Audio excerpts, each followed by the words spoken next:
எல்லே இளங்கிடையே இன்னுறங்குதியோ சில்லன்றடையேன் மின் நங்கை மேற்போதருகின்றேன் வல்லேயின் கட்டுரைகள் பண்டேயுன்வாயிருக்கும் வள்ளீர்கள் நீங்களே நானேடா நாயுடுக உடனே போதாய் உனக்கென்ன வேருடையை எல்லாரும் போந்தாரோ போந்தார் போந்தன்னிக்குள் வல்லானை கொன்னானே மாத்தாரை మాతడిక వల్లాని మాజనే పాడేలో ఎంబావాయని నిన్న మొత్తం మిగతా కుటుంబంతా కలిసి ఇంకా కృష్ణ పరమాత్మ దగ్గరికి చేరుకోవడానికి సిద్ధపడి అందరూ కలిసి ఇంకా చివరి గోపికను తేపడానికి వెళ్ళి ఎల్లే ఓయ్ అని పిలిచారు. ఎల్లే అంటే ఓయ్ అన్నమాట. ఓయ్ ఇలంకిళియే, కిళి అంటే చిలుక, కిళి అంటే రామచిలుక అన్నమాట. ఇలం అంటే లేతదైనటువంటిది, ఫ్రెష్ అని అర్థం అన్నమాట. ఇలంకిళి అంటే ఓ లేత చిలుక అని పిలుస్తున్నారు గోపికని. ఇలంకిళియే ఇన్న మురంగుదియో, మేమందరం బయట నీ కోసం ఉరంగుదియో అంటే అరవడం. అందరం నీ గురించి బయట వెయిట్ చేస్తూ అరుస్తున్నావు, రావట్లేదు కానీ నువ్వు ఇంకా బయటికి రావట్లేదు. లోపల నుంచి ఆ గోపిక రిప్లై ఇస్తుంది, ఎందుకు నన్ను డిస్టర్బ్ చేస్తున్నారు. మళ్ళీ ఆ గోపిక రిప్లై ఇచ్చింది, నంగైవేర్ పోదరవిండ్రేన్. మనం అందరం కూడా కలిసి భగవంతుడి దగ్గరికి వెళదాం అనుకున్నాం కదా, కృష్ణ పరమాత్మ దగ్గరికి వెళదాం అనుకున్నాం కదా.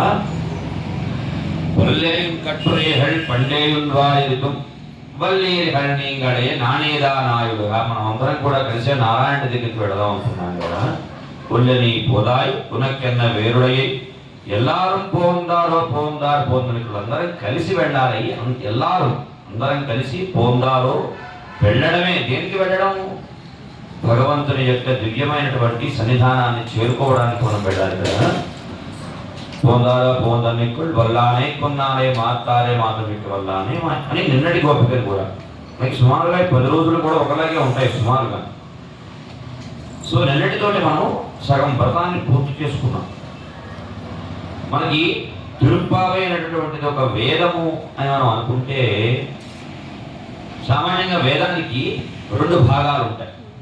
ఒకటి, మొదటి భాగాన్ని కర్మకాండ అని అంటారు. కర్మకాండ అంటే మనం ఆలోచించేటటువంటి కర్మకాండలు కాదు.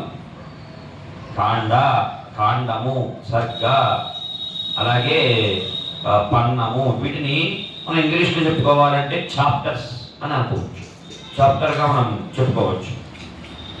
సో వేదంలో మొదటి భాగాన్ని కర్మకాండ అని, రెండవ భాగాన్ని జ్ఞానకాండ అని అంటారు. అంటే మొదటి భాగం అంటే మూల సంహిత, ఏదైతే వేదము అనేటటువంటి దానికి మూల సంహిత అనేటటువంటిది ఏదైతే ఉంటుందో, అంటే ప్రధానమైనటువంటి మంత్ర భాగం అంతా ఏదైతే ఉంటుందో దాన్ని కర్మకాండ అంటారు. ఈ కర్మకాండలో కర్మలు అంటే నేను చెప్పాను, కర్మలు అంటే మనం కర్మరా బాబు అనుకుంటాం చూసారా, అది కాదు. కర్మ అంటే ఒక కార్యము అని అర్థం. అది భగవత్ కార్యం అయి ఉండొచ్చు, మానుష కార్యం అయి ఉండొచ్చు, పితృకార్యం అయి ఉండొచ్చు. వాట్ ఎవర్ ఇట్ ఈస్, కర్మ అంటే ప్రక్రియ అని సరైనటువంటి అర్థం. ఏంటంటే కర్మకి ప్రక్రియ అని అర్థం. ప్రక్రియ అంటే తెలుసు కదా మీ అందరికీ, ఒక పని అని అర్థం. కర్మ అంటే పని అని అర్థం. సో ఆ కర్మకాండలో మనకి వేదంలో ఏముంటుంది, కర్మకాండలో అంతా ఏముంటుంది అంటే మొత్తం అసలు దేవతలు ఎవరెవరు ఉన్నారు, ఏ దేవతలు ఏ విధంగా కొలిచారు, అదేవిధంగా ఎవరెవరికి ఎలాంటి హోమాలు చేయాలి, ఎలాంటి యజ్ఞాలు చేయాలి, ఎన్ని యజ్ఞాలు ఉన్నాయి, ఈ దర్శపూర్ణమాస యాగాలని. మీరందరూ కూడా రాజసూయ యాగం గురించి విన్నారా? రాజసూయం ఎవరు చేశారు? రాజసూయం ధర్మరాజు చేశాడు. దానికంటే ముందు రాముడు వారు కూడా చేశారండి. రాముడు వారు ముందు త్రిరాయుగంలో రాముడు వారు చేశారు, తర్వాత ధర్మరాజు చేశాడు. ఆ తర్వాత మనకి ఆ రాజసూయ యాగం ఇప్పుడు లేదు, ఇప్పుడు ఎవరు చేయటం లేదు నిజానికి. అలా అదేవిధంగా మీరందరూ అతిరాత్ర యాగాలు విన్నారు. అతిరాత్రం అని మధ్య చేస్తున్నారు. కేరళియన్స్ వాళ్ళంతా కూడా అతిరాత్ర యాగాలని చెప్పి వాళ్ళు చేయిస్తున్నారు. మీరు న్యూస్లో అది వినే ఉంటారు. ఒక 2-3 ఏళ్ల క్రితం చేశారు. అదే గరుడ పక్షిలాగా హోమగుండాలు అవి వేశారు. మీరు వినే ఉంటారు న్యూస్లో, మరి మీకు గుర్తుందో లేదో కానీ అవన్నీ కూడా వేదంలో చెప్పినటువంటి యాగాలు. మంత్ర భాగమే. అదేవిధంగా అశ్వమేధ యాగం విన్నారా? అశ్వమేధ యాగం కూడా ఎవరు చేశారు? అది కూడా రామచంద్రమూర్తి చేశాడు. అది రామచంద్రమూర్తి చేశాడు. ఆ విధంగా మనకి ఇవన్నీ కూడా వేదంలో చెప్పినటువంటి యాగాలు ఇవన్నీ కూడా. ఇవన్నీ యాగము అంటే కర్మ ఈజ్ ఈక్వల్ టు. సో ఇవన్నిటినీ కూడా కలగలిపి ఉన్నటువంటి దానిని కర్మకాండ అని ఒకటిగా విభజించారు. తరువాత ఈ యాగం వలన మనకు వచ్చేటటువంటి ఫలితం ఏమిటి, ఈ యాగభోక్త ఎవరు, యాగభోక్త అంటే ఈ యాగం నుంచి వచ్చేటటువంటి ఫలితాలు స్వీకరించి మనకి ఫలాన్ని అందించేది ఎవరు శ్రీమన్నారాయణమూర్తి. ఆయన గురించి చెప్పేటటువంటి భాగమే జ్ఞానకాండ. ఆ విధంగా గోదాదేవి కూడా ఈ 15 రోజుల మొదటి ఈ భాగంలో వ్రతంలో కూడా ఆవిడ చేసినటువంటిది ఏంటంటే కర్మకాండ. ఒక రకంగా చెప్పాలంటే అందరినీ నిద్రలేపుకొని అందరినీ తనతో తీసుకువెళ్ళడానికి, అంతా సన్నద్ధం చేసుకోవడానికి, ఆవిడ భగవద్ దర్శనానికి రెడీ అవ్వడమే, భగవద్ దర్శనానికి తగినటువంటి నామస్మరణ చేయడమే ఆవిడ చేసినటువంటి ఒక పుణ్యకర్మ. తద్వారా వారికి లభించినటువంటిది ఏంటి, భగవద్ దర్శనం. జ్ఞానకాండలో భగవద్ దర్శనం లభించింది వారికి. ఆ విధంగా ఈ రోజుకి వారంతా కూడా ఆ నందగోపుడి యొక్క దివ్య సన్నిధి కోవిల్కి చేరారు. కోవిల్ అంటే భగవంతుడు ఎక్కడైతే వేయించేసి ఉంటాడో దానిని కోవిల్ అంటారు అన్నమాట. ఇవాళ భాషలో నాయహనాయ్ నిందగోపరుడయ కోయిల్ కాపానే కొడితోరణం తోరణ భాషలు కాపానే. ఈరోజు నాయహనాయ్ ఇంద్రనంద ఈ ఎప్పుడైతే ఈ ద్వారానికి ద్వారపాలకులు ఉంటారు తెలుసు కదా, వారిని సంబోధిస్తూ ప్రార్థన చేస్తున్నారు గోదాదేవి. అందరికంటే మనం సరసర ధ్వజస్తంభం దగ్గర కొబ్బరికాయలు కొట్టేసి సరసర పరిగెట్టుకుంటూ లోపలికి వెళ్ళిపోతాం. తప్పు గుర్తుపెట్టుకోండి. ఎప్పుడైనా సరే ముందు మనం ఏదైనా ఒక విష్ణు దేవాలయానికి, విష్ణాలయానికి విష్ణుమూర్తి కానీ, విష్ణుమూర్తికి సంబంధించినటువంటి అవతారాలైనటువంటి ఎవరైనా సరే కృష్ణుడు, రాముడు, వెంకటేశ్వరుడు, నరసింహుడు, వారి అవతారానికి వారి యొక్క ఆలయానికి వెళ్ళేటప్పుడు ముందు మనం ఏం చేయాలి, ఒక ప్రోటోకాల్ అనేది ఉంటుంది. ముందు ధ్వజస్తంభానికి నమస్కారం చేసుకొని వచ్చి గరుడాల వారికి నమస్కారం చేసుకుంటేనే మనం వేదాన్ని అంగీకరించినట్టు, భగవంతుని మనం అంగీకరించినట్టు. తర్వాత వచ్చి జగన్ నడిపోకూడదు. ద్వారపాలకులకు నమస్కారం చేసుకొని వారి యొక్క ఆజ్ఞ తీసుకొని వెళ్ళాలి. మనకి ఆరాధన అంటే ప్రతిరోజు పూజ తలుపులు తీస్తారు కదా, తీసినప్పుడు ఆచార్య అని ప్రారంభమవుతుంది. ఆచార్య అంటే పూజ చేసేటటువంటి అర్చకుడు అన్నమాట. ఆచార్య నిత్యకర్మ పరిసమాప్య ఆలయ ప్రాంగణం గత్వా, ఆలయ ప్రాంగణానికి రావాలి. ఆజానుపాదవు ఆమణి బంధాత్, నమస్కారం చేసుకోవాలి. ఆచమనం చేయాలట. తర్వాత లోపలికి రావాలి. హస్తం ఆచమ్య. తర్వాత వెంటనే ఏం చేయాలట, చండ ప్రచండౌ ప్రణమ్య అని చెప్పారు. భగవంతుడికి నమస్కారం చేయమని చెప్పలేదు ముందు. చండ ప్రచండులు అనేటటువంటి ద్వారపాలకులకి ముందు నమస్కారం చేసుకుని లోపలికి వెళ్ళాలట. లేకపోతే భగవద్ దర్శనం అవ్వదు. మనం ఎంత సీఎంకి మనుషులమైనా ముందు ఎవరికి నమస్కారం చేయాల్సిందే. ఎవరి దగ్గర మన శరీరం అర్పించాలి, సెక్యూరిటీ గార్డ్కి అర్పించాలి. మొత్తం వాడు చెక్ చేయందే లోపలికి పంపించాడు కదా. ఆ విధంగా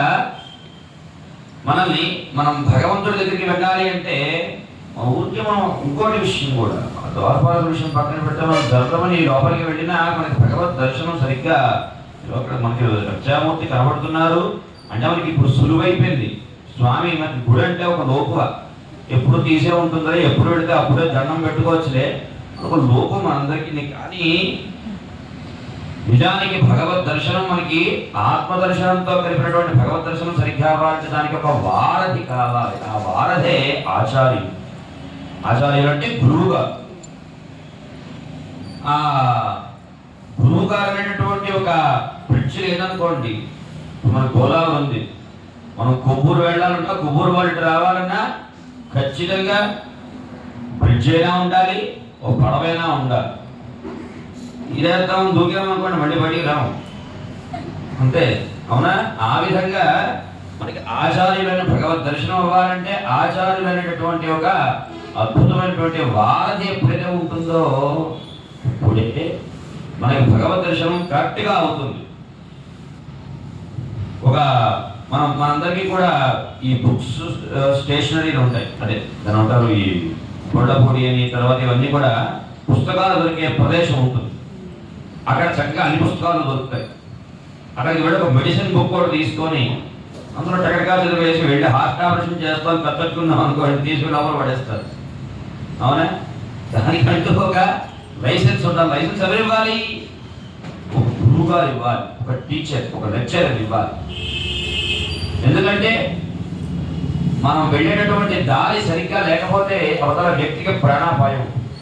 అవునా? అదేవిధంగా వేదం పుస్తకాలు బయట దొరుకుతున్నాయి కదని చెప్పి చక్కగా చదివేసి వెళ్ళి అక్కడ అర్చన చేస్తానంటే, భగవంతుని ముట్టేసుకుంటామంటే అది సరైనటువంటి పద్ధతి కాదు. దానికంటూ ఒక దీక్ష ఉండాలి, ఒక శంఖచక్రాదులు వేసుకుని ఒక సమాశ్రయం అయి ఉండాలి.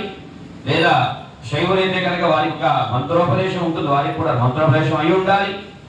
ఈ యజ్ఞాపీఠమైనటువంటి ఒక బ్రహ్మోపదేశం చేసేటటువంటి ఆచార్యులు, గురువులు ఉండాలి. ఆ గురువులు చెప్తేనే మనం సరిగ్గా అక్కడ చేయాలి. గురువు కులహ లేని వ్యక్తి ఎప్పటికీ రాణించదు అంటారు మన పెద్దలు. ఎందుకంటే ఆ గురువు గారు చెప్పినటువంటి ఆ మంత్రమే భగవంతుడు దానికి పలుకుతాడు. ఒక శ్లోకం ఉన్నది, దైవాధీనం జగత్సర్వం మంత్రాధీనం తు దైవతం తన్మంత్రం బ్రాహ్మణాధీనం బ్రాహ్మణో మమ దేవత అని. బ్రాహ్మణుడు అంటే గురువు గారు, ఆచార్యులు అని. దైవాధీనం జగత్సర్వం, జగత్తంతా కూడా దైవం యొక్క అధీనంలో ఉంటుంది. మంత్రాధీనం తు దైవతం, కానీ దైవం ఎవరికి కట్టుబడిపోయి ఉంటాడు? ఆయన మంత్రానికి. జస్ట్ మనం ఏమక్కర్లేదు, ఓం కేశవాయ నమః దండం పెట్టామంటే అయిపోయింది. మనకి మన మన మన జాబులు, మన పిల్లలు మనకు వచ్చేస్తాయి, ఇచ్చేస్తాడు ఆయన. ఆ విధంగా మరి ఆ దైవమే వశపడబడినటువంటి ఆ మంత్రం ఎవరి అధీనంలో ఉంది? తన్మంత్రం బ్రాహ్మణాధీనం. ఆ బ్రాహ్మణుడు అంటే ఆ గురువు గారు ఎవరైతే ఉన్నారో వారి యొక్క అధీనంలో ఉంటుందట ఆ మంత్రం. అందువలన బ్రాహ్మణ గురువు, అందుకే అంటారు కదా, గురు బ్రహ్మ, గురు విష్ణు, గురు దేవో మహేశ్వర అంటారు. ఆ విధంగా ఆచార్యుల యొక్క గొప్పతనాన్ని చెప్పేటటువంటి భాషలమే ఇవాటిది, రేపటిది కూడా. ఆ విధంగా ఆ దివ్యమైనటువంటి ఇంతకేమని ఇక్కడ ఆచార్యులు ఎవరు అది చెప్పుకోలేదు మనం. ఎవరు ఆచార్యులు? ఎవరు? ద్వారపాలకుడు కాదు, నందగోపుడు. నందగోపుడు మనకి ఆచార్యుడు. భగవద్ దర్శనాన్ని ఎవరు చేయించాలి? ఇప్పుడు మన చట్టిపిల్లాడు ఉన్నాడు అనుకోండి, చట్టిపిల్లాడు చూడాలంటే ఫస్ట్ పర్మిషన్ ఎవరిది కావాలి? తండ్రిదే కావాలి.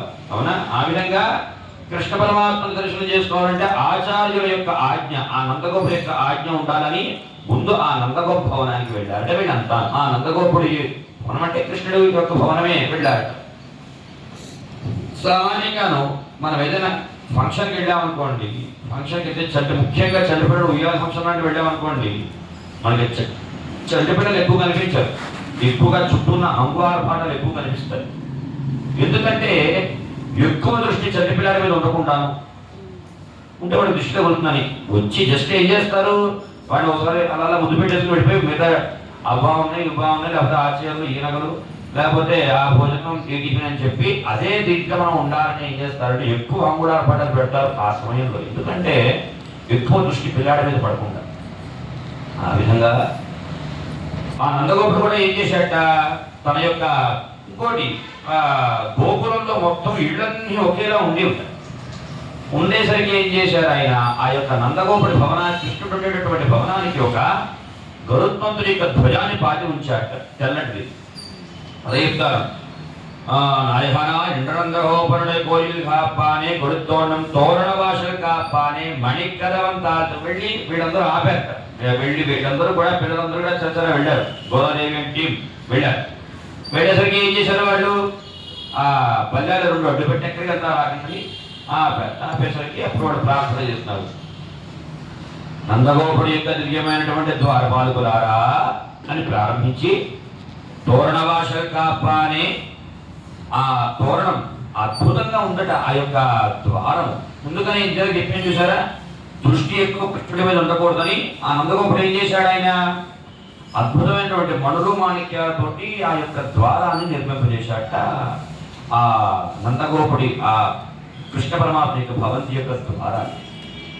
ఆ విధంగా అలాంటి ద్వారానికి పాలకులైనటువంటి ఓ ద్వారపాలకులారా, ద్వారపాలకుల యొక్క పాత్ర చాలా ఉంటుంది భగవద్ దర్శనంలో. ద్వారపాలకులను దర్శనం చేసుకుని సరిగ్గా ప్రసన్నం చేసుకోకపోతే భగవద్ దర్శనం మనకి సరిగ్గా అవ్వదు. ఇది మనకి మహర్షులు ప్రూవ్ చేశారు ఒకసారి. ఎవరా మహర్షులు? సనక సనందనాది మహర్షులు భగవద్ దర్శనార్థమే వెళ్ళారు. వెళితే తలుపులు తీయమన్నారు. విసురుగా ఉండండి స్వామి, కాస్త సేవలో ఉన్నారు, అయినా తలుపులు తీస్తామని చెప్పారు. అడగాలి కదా. లేదని చెప్పి కొంచెం వెళ్ళారు. కొంచెం దురుసుగా వెళ్ళారు మహర్షులు. కానీ అంత సింపుల్గా భగవద్ దర్శనం అయిపోలేదు. ఏదో శాపం ఇచ్చారు వాళ్ళు. వాళ్ళు ఎక్కడికి వెళ్ళారు? ఈ మహర్షులకు కూడా దక్కినటువంటి ఒక భాగ్యం వాళ్ళకి దక్కింది. భగవంతుడి చేతిలో వర్ణించినటువంటి ఒక భాగ్యం వాళ్ళకి దక్కింది తప్ప మహర్షులకి దర్శనం మాత్రమే అయ్యింది. అందుకే అది అలాగా ఆ ద్వారపాలకులు అనిపిస్తే తప్ప మహర్షులకైనా సరే దర్శనం ఇవ్వటం భగవంతుడు. ఆ విధంగా వీళ్ళంతా వెళ్ళి ఇచ్చేమంటే ఇచ్చేస్తారా? ఎందుకు మీకు దర్శనం ఎందుకు ఇవ్వాలి అని అడిగారు. అదే చెప్తున్నారు వాళ్ళు. మణికలవం తాళ్ తీరవాలి ఆయర్షురుయరో ముఖ్యమే. అంతా కూడా మా కులానికి మణిద్వీపమైనటువంటి ఆ భగవద్ దర్శనం, కృష్ణ పరమాత్మ దర్శనానికి వచ్చావయ్యా. ఆ తలుపుల్ని తెరవాలి. తాళ్ అంటే ఆ తాళాలని తెరవాలి. వాటిని తెరవండి, తాళాలు తీయండి. వీళ్ళంతా కూడా ఏం చేశారు? నందగోపుల యొక్క భవంతికి మీరు మహానుభావులు, మీదే ద్వారపాలకులు అనేసరికి వాళ్ళు కూలయ్యారు. నిజాన్ని కూలయ్యి రెండు అన్నారట. వీళ్ళు తలుపులు తీసుకోండి అన్నారు. అప్పుడు గోదాదేవి చెప్తున్నారు, లేదయ్యా మేము తీసుకోకూడదు, అది ఎవరు ఏ పని చేయాలి ఆ పని చేయాలి, మేము తీసుకోకూడదు, అపచారం అది. అలాంటి నందగోపుల యొక్క భవంతి యొక్క ఆ తలుపులు ముట్టుకునే అర్హత మాకు లేదు, వాటిని మీరే తీయాలి, దయచేసి తలుపు తీయండి అని చెప్పి వారు ప్రార్థన చేశారు. అరైపరై ఇంతకు ఎందుకు వచ్చారు అని అడిగారు. అరైపరై మాయన్ మణివಣ್ಣన్ నిన్నలేవాయిందాన్ తుయోమాయవంతోన్ పాడువా. ఒక రకంగా చెప్పాలంటే గోదాదేవి అడిగినటువంటి ఏంటంటే భగవన్నామం, ఆ భగవన్ నామస్మరణ చేసుకోవడానికి ఒక వాయిద్యాన్ని అడిగారు ఆవిడ. పరై అనేటటువంటి వాయిద్యాన్ని పరిశుద్ధంగా మేము వచ్చాము. పరిశుద్ధం అంటే బాహ్యమైనటువంటి పరిశుద్ధం కాదు, బాహ్యమైనటువంటి శుద్ధి కాదు, అంతరమైనటువంటి పరిశుద్ధి.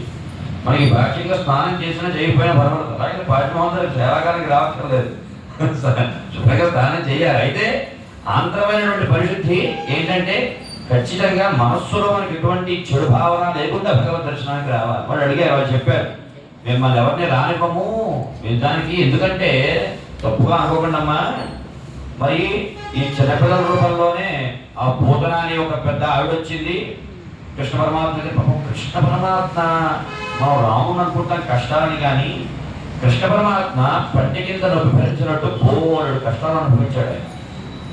నిజానికి రాముడికి చక్కగా దాన్ని ఏమంటారు, వనవాసంలోనైతేనే చక్కగా ఆయన సేవ చేయడానికి లక్ష్మణుడని, ఆంజనేయ స్వామిని చక్కగా ఆయన సేవలు చేయించుకున్నాడు. నిజానికి రాముడు కృష్ణ పరమాత్మకి అలాంటి సేవలు చాలా తప్పుపడి పాపం ఎప్పుడూ కష్టాలే. పుట్టిన వెంటనే పాపం తల్లిదండ్రులు దగ్గర లేకుండా అయిపోయాడు, పెంచిన వాళ్ళ దగ్గర పెరిగి ఎక్కడో పాపం పుట్టిన దగ్గర కాకుండా వేరే దగ్గర ఎక్కడో పెరిగాడు పాపం. ఆ పూతనని, శక్రాసుడని, బకాసుడని, వాడని వీడని ఎవరో ఒక చావుతూనే ఉన్నారు. ఆయన అంటే పరమాత్మ కాబట్టి మా మీద స్వచ్ఛతోనే అయిపోతాం. ఆ విధంగా పాపం ఆయన ఎప్పుడు ఎవరో ఒకరు అటాక్ చేస్తూనే ఉన్నారు. అలాగే కొంచెం పెరిగేసరికి మళ్ళా మధురం తీసుకెళ్ళిపోయాడు. ఆ కంసుడు తీసుకెళ్ళి అక్కడ చెప్పడానికి ప్రయత్నం చేశాడు. ఒక ఇద్దరు మనలో పెట్టి చెప్పేవాడు, భగవత్ శక్తి భగవంతుడుగా భగవత్ స్వరూపులు కాబట్టి ఆ మనతో పోరాడారు. మన పిల్లల్ని పంపిస్తామా? అలాగే పంపించాం. అలాగే పాపం అక్కడికి వెళ్ళిపోయిన తర్వాత మళ్ళా తల్లి ప్రేమను నోచుకోలేదు. మళ్ళా యశోద బృందావన్ మొహం కేసు చూడలేదు, ఎవరిని చూడలేదు. అంటే ఈ ప్రేమ పోయింది, అటు ఆ ప్రేమ పోయింది, మేనమావ ప్రేమ లేదు, మేనబావ చచ్చిపోయాడు. అవునా? తర్వాత మళ్ళా కొన్నాళ్ళ పాటు వెళ్ళిపోయి చదువుకున్నాడు. చదువుకున్న తర్వాత అప్పుడు ఇదైపోయింది. తర్వాత ఒక్కొక్కళ్ళు ఈ రుక్మిణిని తీసుకొచ్చుకోవడము కష్టమైంది ఆయనకి. 3 యుద్ధాలు చేసి సత్యభావం తీసుకొచ్చుకోవడం కష్టమైంది. ఇలాగ తర్వాత నరకాసుడని ఇంక ఒకటి కాదు. ఆ తర్వాత భారతం చెప్పనక్కర్లేదు. ఆయన మీద పడ్డ బాణాలన్నీ కాదు పాపం. ఆయన్ని కృష్ణుడు తప్పుకుంటే కానీ అర్జునుడిని చంపలేమని ఏం చేశారంటే భారత యుద్ధంలో కృష్ణ పరమాత్మ ఎలా ఉంటాడు ఆయన, నిజానికి నీలమేఘ శ్యాముడుగా ఆయన కూడా ఆయన ఎప్పుడు కూడా ఒక ఉంది ఏంటంటే రథాన్ని తోలేటటువంటి ఆ సారథి మీద బాణాలు వేసి కొట్టచ్చు. వాడిని పడగొట్టేస్తే రాజుని పడగొట్టే అవకాశం ఉంటుంది. అది రాజధర్మమే, పర్వాలేదు. పాపం భీష్ముడు అలా వరుసగా బాణాలు ఆయన చెవుల మీద కసా వేస్తూనే ఉన్నట్ట. బోల్డ్ బాణాలు చూస్తున్నాడు కృష్ణ పరమాత్మ కూడా. మనం చూస్తే ఇక్కడ పార్థసారథ స్వామి టెంపుల్ అని ఉంటుంది, ట్రిపుల్ చెన్నైలో ఉంటుంది. ఆయన ముఖం ఎలా ఉండదు, ఇలా గుడదలుగా ఉండదు. ఎందుకంటే భారత యుద్ధంలో మొత్తం కూర్చుకుపోయేటి వారికి. ఆ విధంగా ఎప్పుడూ కృష్ణ పరమాత్మకి చివరిదాకా చివరి పాపం నిజంగా రామచంద్రమూర్తి ప్రశాంతంగా సముద్రంలో వెళ్ళాడు. పాపం ఈయన అలా కాదు, బాణం గుచ్చుకుని వెళ్ళాడు. అలాగే పాపం కృష్ణ పరమాత్మ పుట్టిన దగ్గర నుంచి మళ్ళా ఆయన పరమపదం చేరుకునే వరకు కష్టాలతోటే ఉన్నాడు ఆయన పాపం. కానీ మనకి అక్కడ నేర్చుకోవాలంటే ఎంత కష్టం ఉన్నా సరే తన ధర్మాన్ని నిర్వర్తించాడు అనేటటువంటి విషయం మన కృష్ణ పరమాత్మ దగ్గర నేర్చుకోవాలి. అందుకే అక్కడ రాముడు చేసేది చేయాలి, కృష్ణుడు చెప్పింది చేయాలంటారు. ఆ విధంగా కృష్ణ పరమాత్మకి మా కృష్ణుడికి ఎప్పుడు కష్టాలేనమ్మా, ఎవరో కొంచెం హాని తలపెడుతున్నారు, అందువల్ల కొత్త వాడిని పంపాము, నాకు పాస్ కావాలి అంటే ఆ పాస్ మా దగ్గర ఉందయ్యా, అదే మేము భగవత్ స్వరూపులైనటువంటి ఆ పరిశుద్ధంగా మేము వచ్చాము అని చెప్పి గోదాదేవి అంతా కూడా ప్రార్థన చేస్తే వారు ఈరోజు తోయోమాయ వందో తోయుడ పాడువాన్ వాయాలు ఉన్నం మాట్లాడే, నువ్వు ఉన్నమంటే వద్దు అని మాత్రం చెప్పకండి, దయచేసి తీయండి అని చెప్పి వారిని ప్రార్థన చేసి ఈ ఆడవారు లోపలికి వెళ్ళారు.